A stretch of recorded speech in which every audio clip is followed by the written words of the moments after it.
Imagine a man building an entire city, only to watch his own people choose sin over God. Nehemiah was a servant to the most powerful king on earth, a man who had wealth, safety, and an easy life. Until one day, the walls of Jerusalem are broken, its gates are burnt, and the people live in shame.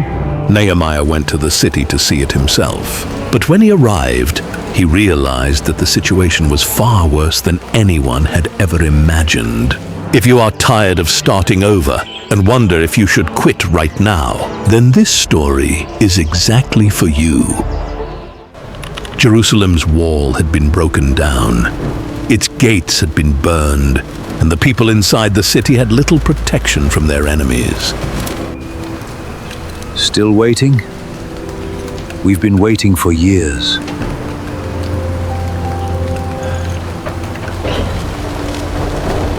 I'm sure these walls won't last another day.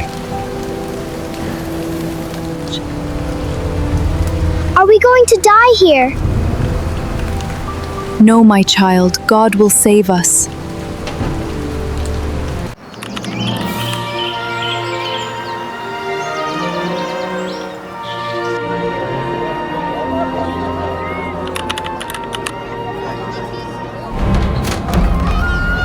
And where have you been at? Quickly get ready to run your duties. Hundreds of miles away, a Jewish servant stood beside the throne of the most powerful king in the land. His name was Nehemiah. He was a Jew, but he did not live in Jerusalem. Many years earlier, an enemy army had defeated his people and taken them away from their homeland. Jewish families were spread across foreign cities, where they had to begin new lives. Nehemiah lived in Susa, one of the main cities of the Persian Empire. He served King Artaxerxes as his cupbearer. He brought wine to the king and made sure the king's drink was safe. This was an important job. Artaxerxes trusted Nehemiah with his life and kept him close to the royal table. Because Nehemiah stood so near him, the king could notice even a small change in his face. Some Jews had already been allowed to return to Jerusalem. They had rebuilt the temple, and families had begun living in the land again. But Jerusalem was still badly damaged. Much of the wall around the city was broken, and the gates had been destroyed by fire. One day, Nehemiah's brother Hanani arrived in Susa with a group of men from Judah. Nehemiah quickly went to them and asked about the Jews who had returned. Were they safe? How was life in Jerusalem? What did the city look like now? The answer was worse than he expected. The people there are in great trouble and shame, the men told him.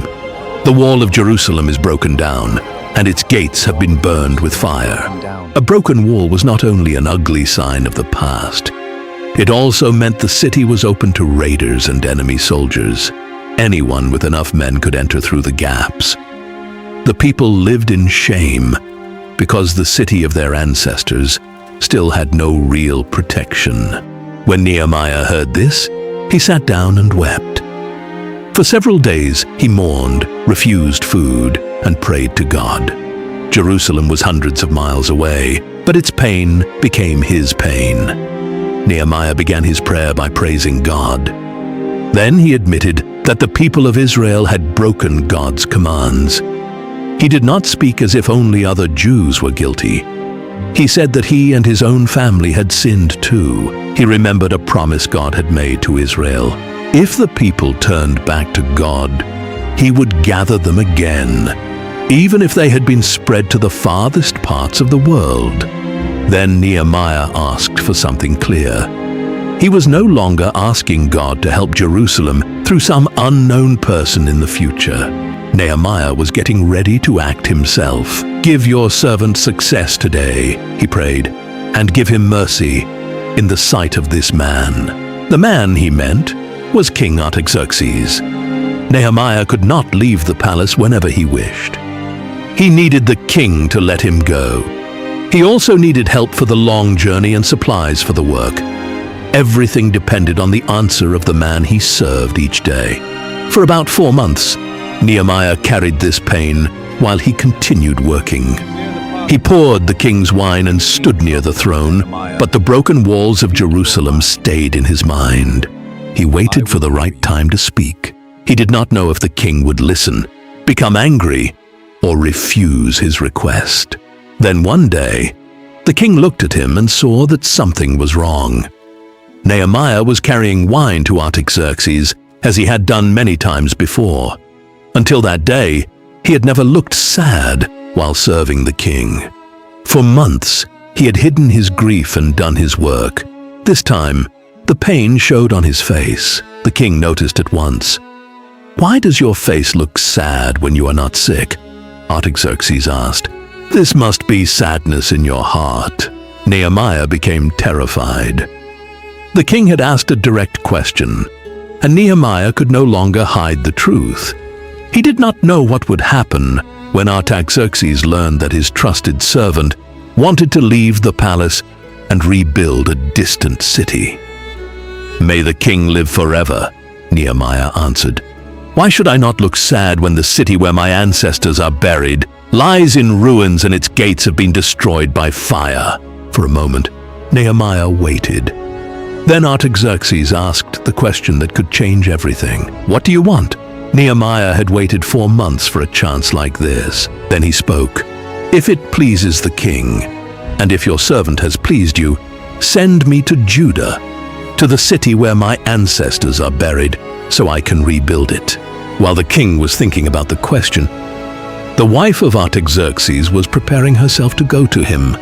Her name is Damaspia, and she was the queen of Persia. She went over to the king and sat next to him. Then he asked, "How long will your journey take? When will you return?" Nehemiah gave him a time, and the king agreed to let him go. Nehemiah did not stop there. During the last 4 months, he had thought carefully about what the work would need. He asked the king for letters to the governors west of the Euphrates River. These letters would order them to let Nehemiah pass safely through their lands. He also asked for a letter to Asaph, the keeper of the king's forest. Nehemiah needed wood for the gates, the wall, and the house where he would live. Artaxerxes gave him everything he asked for. Nehemiah believed the king had agreed because God's good hand was on him. Artaxerxes also sent army officers and horsemen to protect Nehemiah during the dangerous journey. Nehemiah left Susa with the king's letters in his hands and soldiers riding beside him. He now had permission, protection, and wood for the work. But the king could not force Jerusalem's enemies to welcome him. Before Nehemiah reached the broken wall, powerful men in the land were already watching him. The journey was long. Nehemiah and the soldiers crossed one part of the empire after another. At each important border, he gave the king's letters to a governor. After the long journey, Nehemiah finally arrived in Jerusalem. 2 powerful men soon heard that he had come. One was Sanballat the Horonite. The other was Tobiah, an official from Ammon. They were deeply upset that someone had come to help the people of Israel. Nehemiah had not moved a single stone, but he already had enemies who did not want Jerusalem to become strong again. Nehemiah did not begin the work as soon as he arrived. For 3 days, he stayed in Jerusalem and told no one about the plan God had placed in his heart. The priests, leaders, officials, and ordinary people did not yet know why he had truly come. Then, while the city slept, Nehemiah went out to see the damage for himself.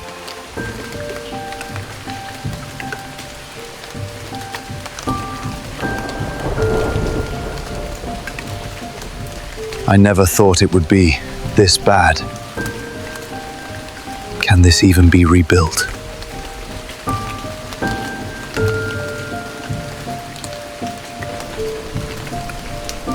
Mom, I'm hungry. We haven't eaten in days. Soon, my child, soon. He took only a few men with him. He rode one animal. Nehemiah did not want to draw attention. He also did not want to announce a great plan before he understood how much damage had been done. In the darkness, he went out through the valley gate. He passed near the serpent's well. Everywhere he looked, he saw burned gates, fallen stones, and large piles of broken rock. Nehemiah went down into the valley and continued looking at the wall before returning through the valley gate. The city officials did not know where he had gone or what he had done that night. Nehemiah had not told the Jewish leaders, priests, nobles, workers, or anyone else who would later help rebuild. After he had seen the wall, Nehemiah called the leaders together. "You can see the trouble we are in," he told them. "Jerusalem lies in ruins, and its gates have been burned. Come, let us rebuild the wall of Jerusalem, so we will no longer live in shame." Then he told them how God had helped him. He explained what had happened in the palace and how the king had supported the plan. The people now understood that Nehemiah had not arrived with only a dream. He had permission from Artaxerxes and help from the king's own forest. The people were ready, but their enemies were ready too. Sanballat and Tobiah heard about the plan. This time, another man joined them. His name was Geshem, an Arab leader. The three men laughed at the Jews and treated their plan as foolish. "What are you doing?" they asked. "Are you rebelling against the king?" This was not only an insult. If Artaxerxes believed Jerusalem was planning a rebellion, Persian soldiers could end the work before it started. Nehemiah did not step back. "The God of heaven will give us success," he answered. "We, his servants, will begin rebuilding. But you have no share, no right, and no history in Jerusalem." The work had hardly begun, but Nehemiah now knew exactly who wanted to stop it. Nehemiah divided the work among priests, nobles, gold workers, merchants, and ordinary families. Each group received its own part of the wall. Instead of placing everyone in one area, he sent teams to work around the whole city at the same time. The high priest and the other priests began near the sheep gate.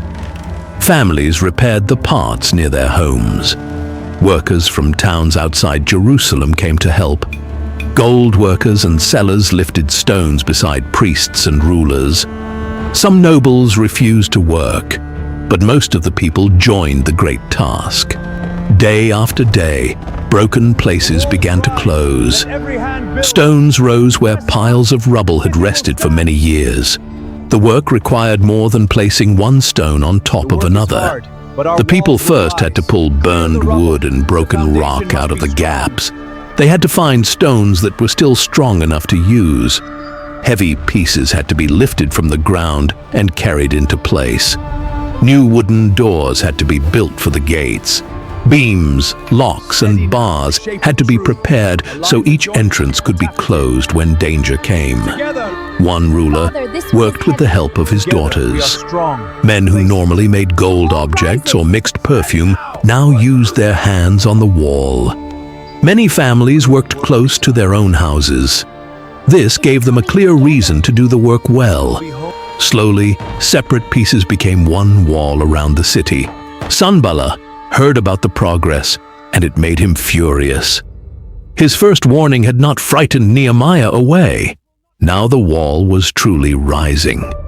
Sanballat stood before his officials and soldiers and began laughing at the Jews again. "What are these weak Jews doing?" he asked. "Do they think they can finish this work? Can they bring burned stones back to life from these piles of rubbish?" Tobiah stood beside him and added another insult. "Even if a fox climbed on their wall, it would fall down." The words reached Nehemiah, but he did not answer with more insults. He prayed and continued the work. The people kept lifting stones. Team after team repaired its part until the wall stood at half its full height around Jerusalem. The Bible gives a simple reason for this progress. The people had decided to work with all their hearts. Sanballat and Tobiah could laugh at a pile of stones. It was harder to laugh at a wall that was already half rebuilt. Their insults had failed, So they prepared something much more dangerous. We cannot delay. Sanballat and Tobiah joined with the Arabs, the Ammonites, and the people of Ashdod. Together, they planned to attack Jerusalem. They wanted to enter suddenly, confuse the workers, and stop the wall before it was finished. News of the plan reached Jerusalem just when the workers were growing tired. Large piles of broken stone still covered the ground. The workers had spent their strength clearing rubble and carrying heavy stones. Now they heard that armed enemies were coming from different directions. Jewish families who lived near the enemy came again and again with the same warning. The attackers were preparing to surround them. Fear spread through the workers. The wall was still open in many places. If the enemy attacked through one of those gaps, families inside the city could die. Even if no army came, fear alone might stop the work. Nehemiah placed armed men behind the lowest and weakest parts of the wall. Those were the places where an enemy could enter most easily. He placed the men together by family. Fathers, sons, and brothers stood beside one another with swords, spears, and bows. Each man knew that he was protecting the people he loved. Then Nehemiah looked at the tired and frightened crowd. "Do not be afraid of them," he said. "Remember the Lord, who is great and powerful. Fight for your brothers, your sons, your daughters, your wives, and your homes." The enemies learned that the Jews knew about their plan. The workers were armed and watching the open parts of the wall. The attackers had said their God had ruined their plan, and the people returned to work. But no one knew whether the enemy would try again. From that day forward, the building place looked different. Half of Nehemiah's men worked, while the other half stood guard with spears, shields, bows, and armor. The builders wore swords at their sides. Men who carried heavy loads kept one hand ready to reach for a weapon. Every stone was lifted while guards watched the hills. The workers were spread far apart because the wall was so long. Nehemiah kept a man with a trumpet close beside him. If enemies attacked one part of the wall, the trumpet would call everyone to that place. "Wherever you hear the trumpet," Nehemiah told them, "come together there. Our God will fight for us." The people worked from the first morning light until the stars appeared. Nehemiah, his relatives, his servants, and the guards remained ready. They slept in their clothes and kept their weapons close, even when they went to get water. The enemy outside the wall was not the only danger. While the stones continued rising, a terrible problem appeared inside Jerusalem. A large group of workers and their wives cried out against the richer Jews. Their own people were making money from their suffering. Some families had many children, but did not have enough grain to feed them. Others had given their fields, vineyards, and houses to lenders so they could buy food during a time of hunger. Some families had borrowed money to pay the king's tax. Their debt grew until they had to give their sons and daughters away as servants. Some daughters had already been taken. The parents could not bring them home because their land now belonged to rich men from their own nation. These families were helping rebuild Jerusalem, but they were afraid of what they would find when they returned home. A father might spend the day protecting the city, while a rich lender prepared to take his field. A mother might carry food to the workers, while wondering how she would feed her children the next morning. The outside enemies wanted to break the wall. Inside the city, hunger and debt were beginning to break the people. When Nehemiah heard their cries, he became very angry. But he did not allow his anger to control him. He stopped and thought carefully before he acted. Then he confronted the nobles and officials. "You are charging interest to your own people," he told them. They were using the pain of other Jews to make themselves richer. Nehemiah called a large public meeting so everyone could hear the truth. In front of the crowd, Nehemiah told the nobles what he and his brothers had been doing. Whenever they could, they had used their own money to buy Jewish people out of slavery in foreign lands. Now, These nobles were selling their own Jewish brothers and sisters into slavery again. The nobles had no answer. They stood silently because they could not defend what they had done.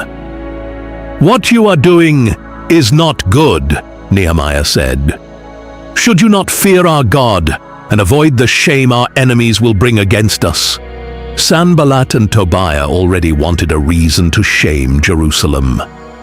The nobles were helping those enemies by hurting their own people. Nehemiah told them exactly what they had to do. They must return the fields, vineyards, olive trees, and houses they had taken. They must also return the extra grain, wine, oil, and money they had demanded. The nobles agreed. "We will give everything back," they said. "We will ask for nothing more. We will do what you say." Nehemiah did not trust words alone. He called the priests and made the nobles promise before God that they would obey. Then Nehemiah shook out the fold of his robe as if he were emptying something from it.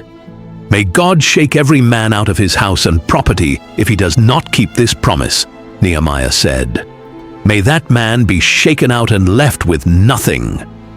The whole crowd answered, "Amen." Then they praised God, and the nobles did what they had promised. Nehemiah followed the same rules in his own life. For 12 years, he served as governor of Judah. Earlier, governors had demanded food, wine, and money from the people. Even their servants had treated the people badly. Nehemiah did not make himself rich from his job, and he never asked for the governor's food money. The people already carried heavy burdens, and he refused to make those burdens heavier. Instead, Nehemiah fed 150 Jews and officials at his own table, as well as visitors from nearby nations. He paid for the food himself.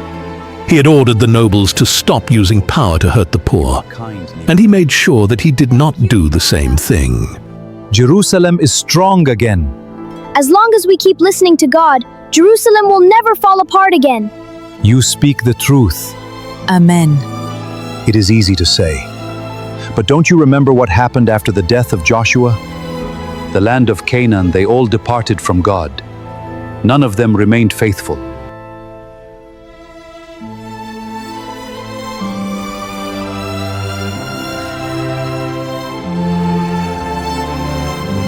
While the nobles returned what they had taken, the workers continued building. Come. Soon, Sanballat, Tobiah, and Geshem heard that every gap in the wall had been closed. Only the doors of the gates still needed to be placed. The work was almost finished. Sanballat and Geshem tried another plan. They invited Nehemiah to meet them on the plain of Ono, far away from Jerusalem. Their message sounded peaceful, as if they wanted to end the disagreement. But Nehemiah remembered their insults, threats, and plan to attack. He knew they wanted to harm him. If Nehemiah left Jerusalem, he would be far from the workers and guards. No trumpet could call men to save him on the plain of Ono. Nehemiah sent back a clear answer. "I am doing a great work, and I cannot come down. Why should the work stop while I leave it and go to you?"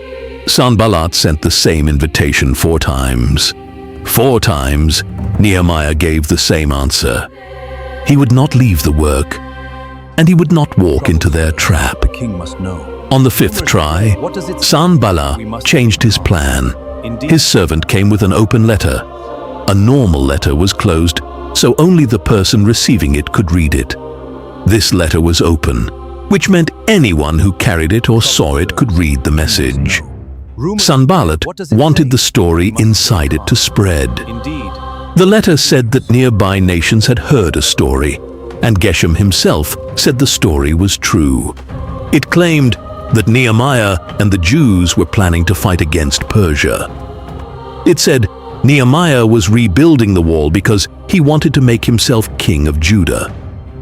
It even claimed that Nehemiah had chosen prophets to announce that a new king had appeared in Jerusalem. Then the letter warned that King Artaxerxes would soon hear the story. Sanballat told Nehemiah to meet with him before that happened. This lie was dangerous. Artaxerxes was the same king who had allowed Nehemiah to rebuild the wall. If he believed that Nehemiah had used his help to prepare a rebellion, he might send the Persian army against Jerusalem. Sanballat wanted Nehemiah to become afraid and leave the final work unfinished. Nehemiah denied the story at once. "Nothing you are saying has happened," he answered. "You have invented this story in your own mind." Nehemiah understood what Sanballat wanted. His enemy hoped fear would make the workers' hands weak before the gates were finished. Nehemiah answered with a very short prayer. "Now, God, make my hands strong." The open letter did not stop him, so his enemies tried one final trap. This time, the danger came from a man who claimed to speak for God. Nehemiah went to the house of a man named Shemaiah. The man had shut himself inside. When Nehemiah arrived, Shemaiah gave him a frightening warning. "Let us meet inside the temple and close the doors," Shemaiah said. "Men are coming to kill you. They are coming tonight." The warning was meant to make Nehemiah run before he had time to think. But something was wrong. Nehemiah was not a priest, so he was not allowed to enter that part of the temple. If he entered to save himself, he would break God's law. His enemies could then call him a sinner and destroy the people's trust in him. Nehemiah refused. "Should a man like me run away?" he asked. "Should I enter the temple just to save my life? I will not go in." Then Nehemiah understood the whole trap. God had not sent Shemaiah. Tobiah and Sanballat had paid him. They could not prove that Nehemiah had done anything wrong, so they wanted to frighten him into doing something wrong. Shemaiah was not the only one. A woman named Noadiah and other prophets also tried to frighten Nehemiah. But fear had not controlled him in the palace, beside the open wall, or inside Shemaiah's house. He stayed in Jerusalem, and the last gates began to close. Every trap had failed. Sanballat and Tobiah had laughed at the workers. They had planned an attack, sent false letters, invited Nehemiah away, and paid people to frighten him. None of it stopped the work. The wall was finished on the 25th day of the month called Elul. The people had completed it in only 52 days. They had lifted burned stones, cleared huge piles of rubble, guarded their families, and worked while enemies watched them. They had carried tools besides swords and continued when their strength was almost gone. Now every gap was closed. The gates that had once been burned stood in place again. News spread through the lands around Jerusalem. Sanballat, Tobiah, Geshem, and the nearby nations saw a finished wall where open ruins had stood only weeks before. Their confidence disappeared. They knew that the work had been completed with God's help. But Nehemiah knew that finishing the wall did not finish his job. A wall could not protect the city by itself. Jerusalem needed guards, leaders, families, and people who would obey God. Nehemiah had helped repair the outside of the city. Now, the life inside it also needed to be rebuilt. There was still danger inside Judah. Tobiah had close connections with several important families. Some Jewish nobles had made personal promises of loyalty to him. Tobiah was also connected to them through marriage. These nobles often spoke well of Tobiah in front of Nehemiah. Then they reported Nehemiah's words and actions back to Tobiah. Even though the wall was complete, Tobiah continued sending letters to frighten him. Nehemiah did not give in. Tobiah had failed to control him while the city was open, and Nehemiah would not allow him to control Jerusalem now. Nehemiah appointed gatekeepers, singers, and Levites to their duties. He placed his brother Hanani in charge of Jerusalem. Hanani was the same man who had first brought the terrible news to Susa. Nehemiah also chose Hananiah. the commander of the city's strong building. Nehemiah trusted Hananiah because he was an honest man who feared God more than most people did. Nehemiah gave the two men clear orders. The city gates must not be opened very early in the morning. The guards had to wait until the sun was high enough to see clearly. At night, the gates had to be shut and locked before the guards left their places. Nehemiah also gave ordinary people turns guarding the city. Some stood at places along the wall, and others guarded the area near their own homes. Now Jerusalem had a strong wall, but another problem remained. The city was large, and very few people lived inside it. Many homes had never been rebuilt. There were not enough people to fill the streets or guard every part of the city. Nehemiah decided to count and register the people by their families. While preparing to do this, he found an old family record. It listed the Jews who had returned from Babylon many years before. The record named their leaders and showed how many people had returned from each family and town. It included priests, Levites, singers, gatekeepers, temple servants, and ordinary Israelites. It also recorded the gold, silver, and special clothes that people had given for God's work. The names showed that the return to Jerusalem had not begun with Nehemiah. Other families had left Babylon and made sacrifices long before he came. Their work had helped rebuild the temple. Now Nehemiah and the people of his time had rebuilt the wall. Each generation had received a part of the same great task. After the people settled in their towns, they came together in Jerusalem. A huge crowd filled the open square in front of the water gate. This time, they had not come to lift stones or prepare for war. They wanted to hear God's law. The people asked Ezra to bring out the book of the law of Moses. Ezra was a priest and teacher who had studied God's commands for many years. He stood on a large wooden platform that had been built for this day. The platform lifted him above the crowd so everyone could see him. When he opened the book in front of the people, the whole crowd rose to its feet. Ezra praised the Lord, the great God, and the people lifted their hands. Amen, amen, they answered. Then they bowed with their faces toward the ground and worshipped God.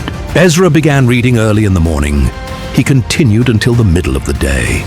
Men, women, and children old enough to understand stood together and listened. Many of them had never heard the whole law read aloud. For hours, their attention stayed on the words. Levites moved among the crowd and explained the meaning in simple words. The people did not only hear the law, they began to understand what God had told Israel to do. As they listened, they saw how far their lives had moved away from his commands. People began to weep. Nehemiah, Ezra, and the Levites told them not to mourn that day. "This day is holy to the Lord your God," Nehemiah said. "Do not cry. Go and enjoy good food and sweet drinks. Send some to anyone who has nothing ready. This day is holy to our Lord. Do not be filled with sadness, because the joy of the Lord is your strength." The people went away to eat, drink, and share their food.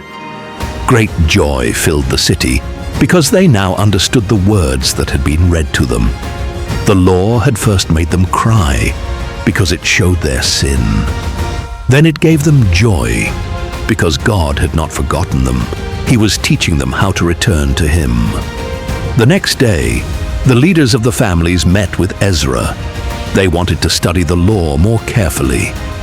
As they read, they found a command about a special celebration called the Feast of Booths. During this feast, the people of Israel were supposed to live in small shelters made from branches for 7 days. The shelters reminded them that their ancestors had lived in tents after God brought them out of slavery in Egypt. The leaders sent the news through Jerusalem and the nearby towns. They told the people to go into the hills and gather branches from olive trees, myrtle trees, palm trees, and other trees with many leaves. The people obeyed. They built shelters on their rooftops and inside their yards. They placed more shelters in the temple yards and in the open squares near the water gate and the gate of Ephraim. For 7 days, families left their normal rooms and lived under the branches. Each day, Ezra continued reading from the Book of the Law. The people celebrated with great joy. Israel had kept this feast before, but it had not been celebrated in this way since the time of Joshua. When the feast ended, the people gathered again. This time, they refused food, wore rough cloth, and placed dust on their heads to show that they were sorry for their sins. For part of the day, they listened to God's law. For another part, they admitted their sins and worshipped. The Levites led a long prayer. They told the story of Israel from the beginning. God had chosen Abraham and promised him a land. He had seen the suffering of Israel in Egypt and divided the sea so the people could escape. He had guided them with a cloud during the day and fire during the night. He had given them food when they were hungry and water when they were thirsty. But the people had often refused to obey. They made an idol while Moses was on the mountain. They forgot what God had done and wanted to return to slavery.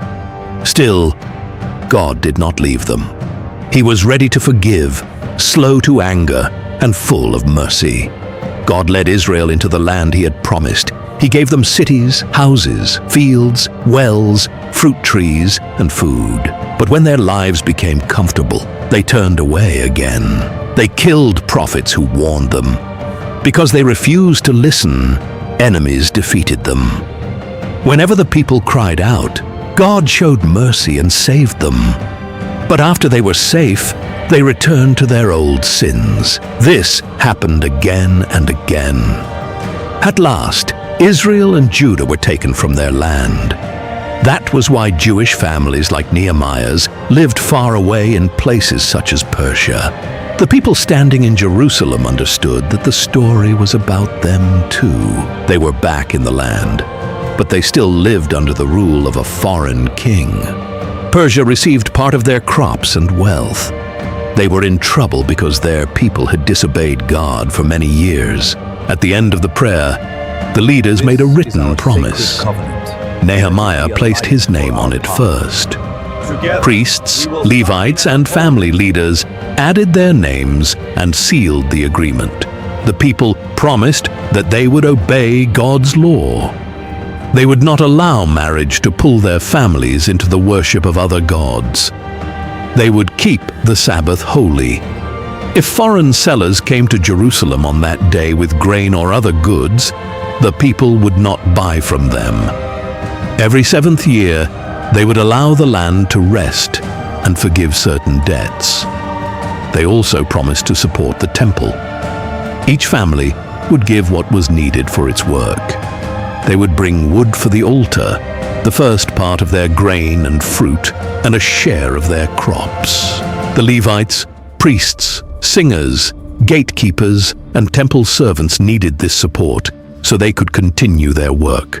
The people ended their promise with clear words. We will not neglect the house of our God. At last, Jerusalem has found peace. Mom! Mom! Look at me! Jerusalem can't get better than this! I've seen the same thing before.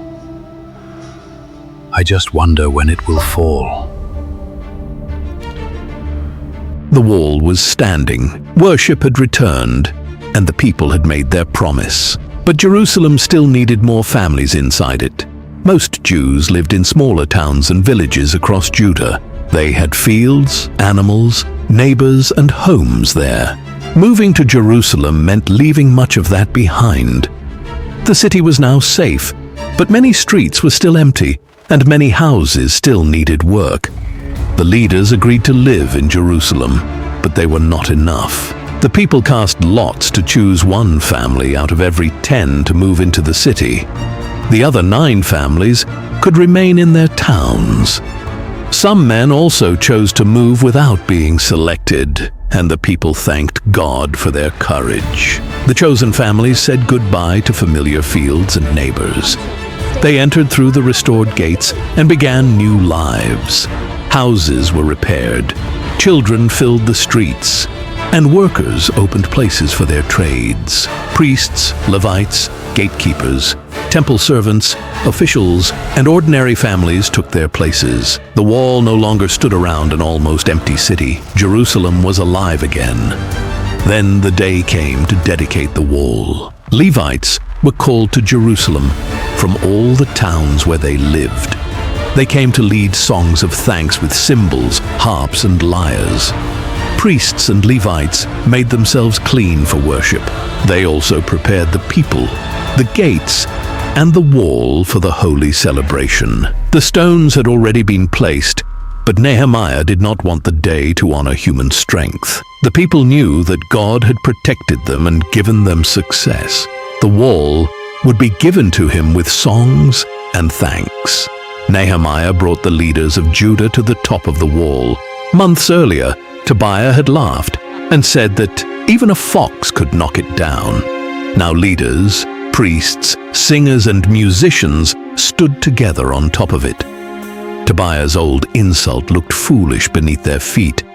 Nehemiah divided the singers and leaders into two large groups. They would walk around the city in opposite directions and meet at the house of God. The first group turned to the right and walked toward the refuse gate. Singers went in front, giving thanks to God as they passed over stones the workers had lifted by hand. Leaders followed them, and priests carried trumpets. Ezra walked with this group, while the people below watched.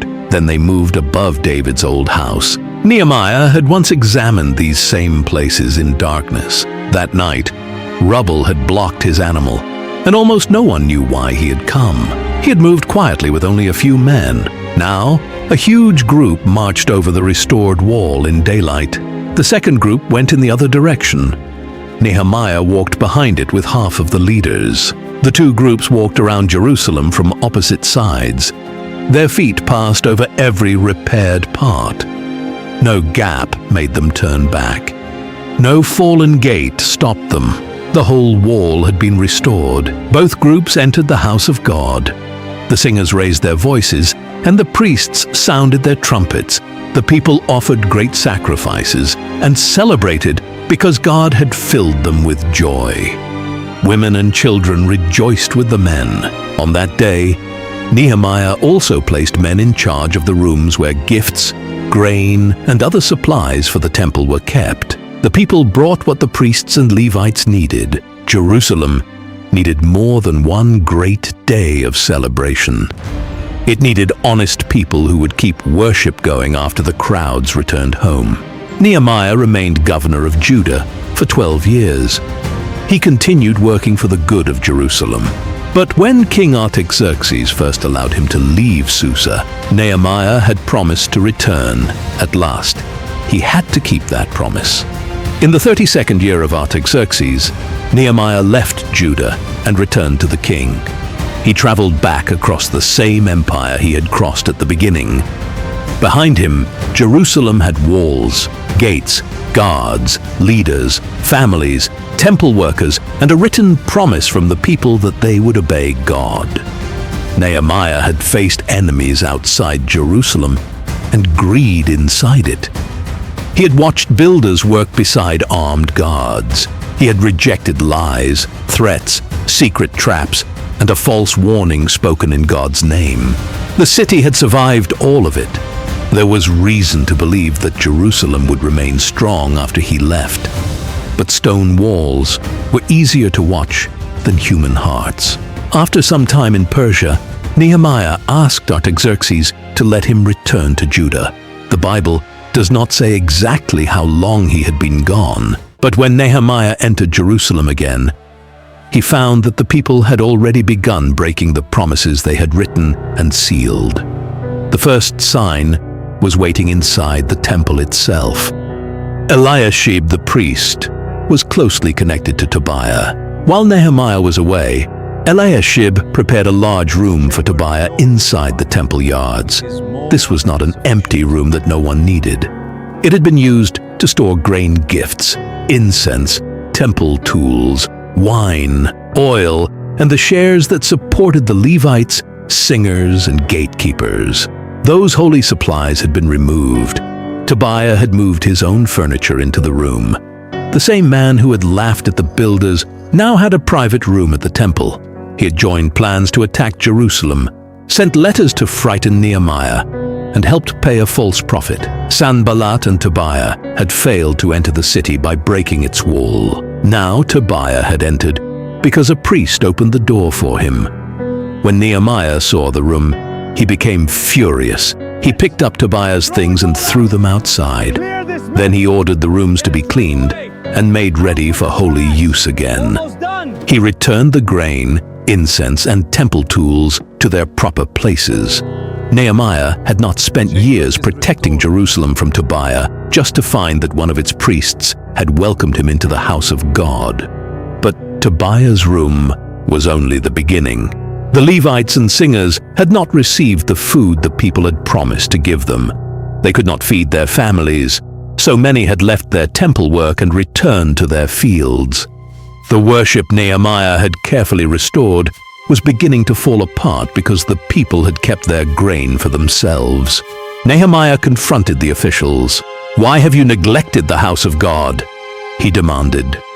Then he called the Levites and singers back to Jerusalem and placed them in their proper jobs. All Judah began bringing grain, wine, and oil into the storage rooms again.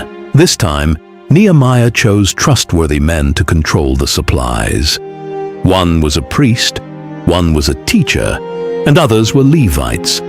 Their duty was to give each worker a fair share. After seeing Tobiah living in a storage room, Nehemiah would not leave those rooms without honest men watching them. Nehemiah prayed, "Remember me for this, my God. Do not forget the faithful work I have done for your house and its services." Then he saw another promise being broken in public. On the Sabbath, some men in Judah were crushing grapes to make wine. Others loaded grain, grapes, figs, wine, and many other goods onto donkeys. They carried everything into Jerusalem to sell. Men from the city of Tyre brought fish and other goods through the gates. The people had clearly promised that they would not buy or sell on the Sabbath. Now the holy day had become another busy market day. Nehemiah warned the sellers. Then he confronted the nobles of Judah. "What is this evil thing you are doing?" he asked. "You are treating the Sabbath like an ordinary day. Did your ancestors not do the same? Was that not one reason disaster came upon our nation and this city? Now you are bringing more anger against Israel by breaking the Sabbath again." Jerusalem's walls had been rebuilt, but the people were returning to the same choices that had helped destroy their nation before. Nehemiah ordered the gates to be closed before the Sabbath began. They could not be opened until the day was over. He placed some of his own servants at the gates so no one could carry goods into the city. The sellers did not give up at once. Some spent the night outside Jerusalem with their goods. They may have hoped that people would walk outside the wall to buy from them. Perhaps they thought Nehemiah would stop caring after 1 or 2 weeks. He did not stop watching. "Why are you spending the night beside the wall?" Nehemiah warned them. "If you do this again, I will use force against you." After that, the sellers stopped coming on the Sabbath. Nehemiah told the Levites to make themselves clean and guard the gates so the day would remain holy. Again he prayed, "Remember me for this also, my God, and show mercy to me because of your great love." The last problem reached deep into the homes of Judah. Some Jewish men had married women from the nations around them. The problem was not that these women came from another country. The danger was that they worshipped other gods and could lead Jewish families away from the Lord. This had happened many times in Israel's past. Many children from these marriages spoke the languages of their mothers, but they could no longer speak the language of Judah. They were growing up unable to understand the language used to teach God's law. The promises made before Nehemiah left were already disappearing in the next generation. Nehemiah confronted the men very strongly and made them promise that they would not continue leading their families away from God. He reminded them of King Solomon. There was no king like Solomon among many nations, Nehemiah said. God loved him and made him king over all Israel. Yet women who worshipped foreign gods led even him into sin. Should we now hear that you are doing the same evil thing and becoming unfaithful to our God? Solomon had been famous for wisdom, power, and wealth. If even he had fallen into this trap, ordinary men could not pretend there was no danger. Then Nehemiah learned that the problem reached into the high priest's own family. One of the grandsons of Joiada, the son of the high priest Eliashib, had married a daughter of Sanballat. Sanballat had tried to stop the wall with insults and threats. He had planned an attack and spread a false story about Nehemiah. Now he had a family connection that reached toward the high priest's house. Nehemiah drove the man away. He would not allow Sanballat to gain through marriage the power he had failed to gain through fear. Nehemiah made the priests and Levites clean themselves from foreign worship. He gave each person a clear job. He arranged the wood gifts and the first part of the crops at the proper times. He repaired everything that had been neglected, returned people to their work, guarded the gates, and removed the power his enemies had gained while he was away. None of these repairs gave Nehemiah the same clear victory as the finished wall.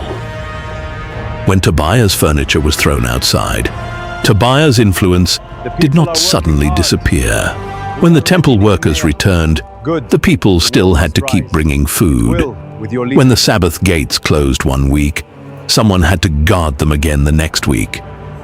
When Nehemiah corrected the families, parents still had to teach their children after he walked away. This work was slower because it had no final stone.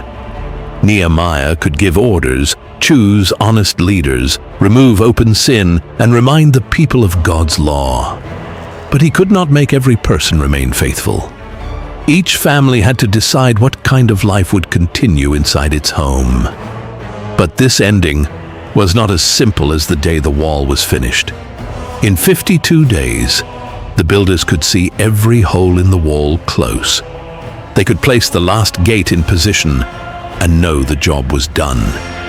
The people inside the wall were different. Their hearts could not be repaired once and then forgotten. They had heard God's law and cried over their sins. They had celebrated his mercy. These videos takes hours and hours to make. Please like and subscribe and comment which country you are watching this from.